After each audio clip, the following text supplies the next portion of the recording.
Deuxième atoll de Polynésie par sa superficie et ancienne capitale des Tuamotu, Fakarava, avec les 6 autres atolls de sa commune, est classée réserve de biosphère par l'UNESCO.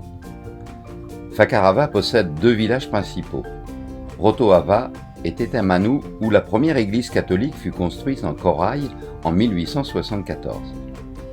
Sa couronne récifale mesure 60 km de long et 25 km de large. Fakarava révèle en effet une flore et une faune riches, des perspectives de plongée exceptionnelles.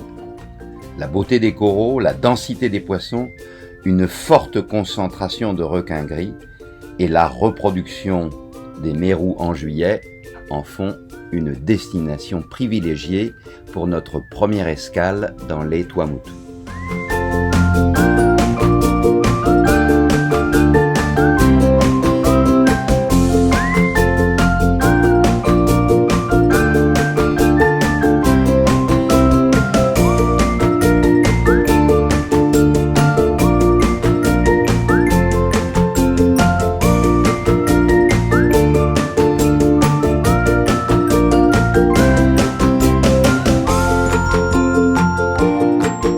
Après avoir traversé à la voile du nord au sud l'atoll par le chenal balisé sur une trentaine de milles et totalement protégé de la houle, nous avons vraiment hâte de découvrir la fameuse face sud de Fakarava.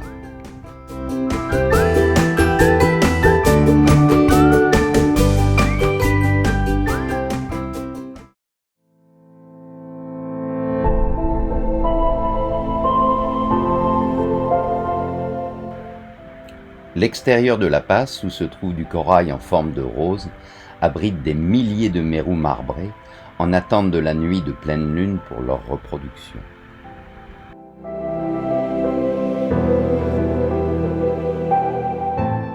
Ces mérous, attirés par la force irrésistible de se reproduire, viennent de toutes parts de l'atoll de Fakarava et s'agglutinent à l'extérieur de la passe. Le spectacle unique au monde est absolument phénoménal.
Grâce à des bateaux amis, nous organisons la sécurité en surface qui nous permet de plonger à tour de rôle sans club.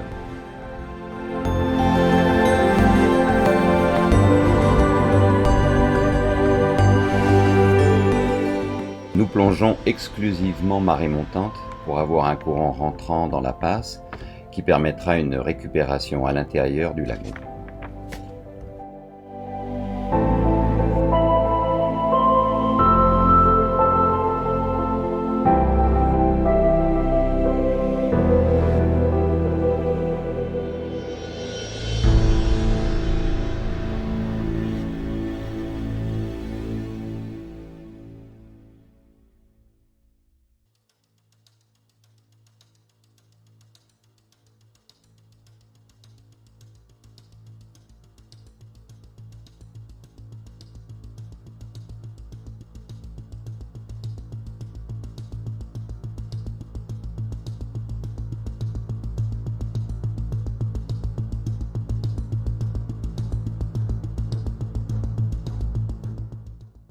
Le courant s'accélère et nous rejoignons maintenant le centre de la passe, tapissé de sable blanc et appelé par les clubs la fameuse piste de ski.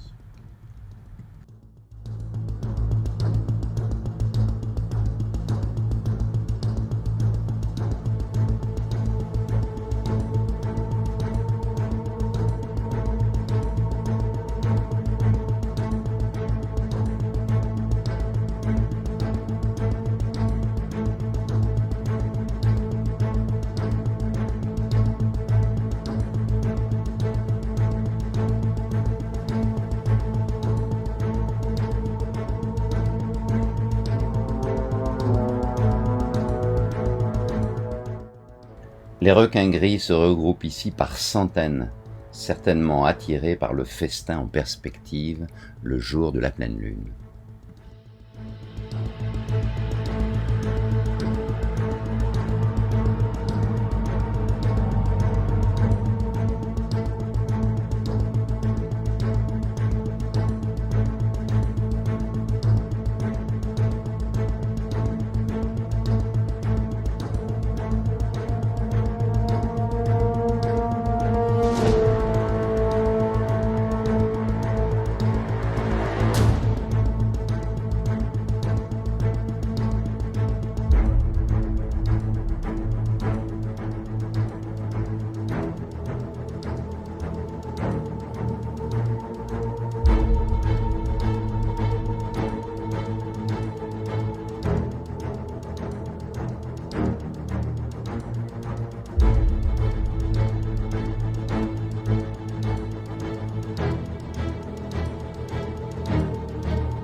En milieu de plongée, nous nous abritons dans une grotte à 27 mètres de fond, véritable observatoire à requins.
Le jour J, nous découvrons que les mérous ont maintenant migré dans la passe, où ils vont attendre la marée descendante de nuit pour se reproduire et s'assurer que leurs œufs fécondés soient expédiés au large par les courants violents.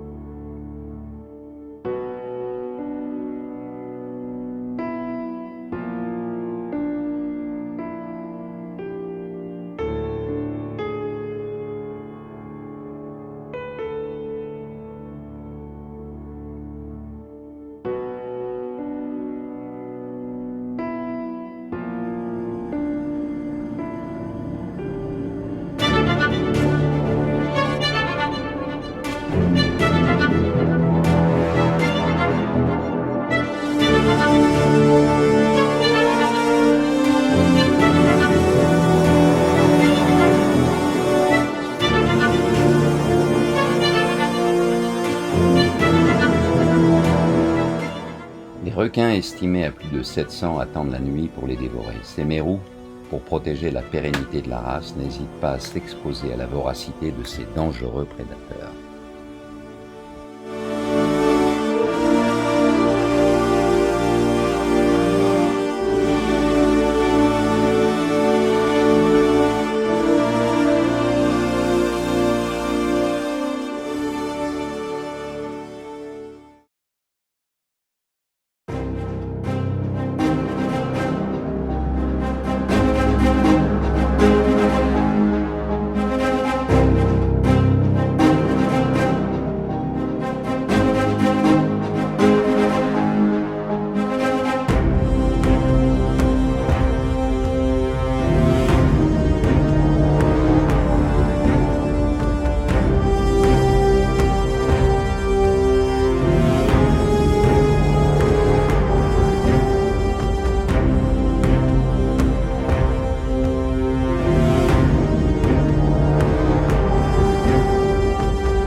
C'est maintenant la fin de la plongée où nous ferons nos paliers sous le ponton d'un hôtel qui borde la passe, avant de nous laisser emporter par le courant au-dessus d'un merveilleux jardin de corail.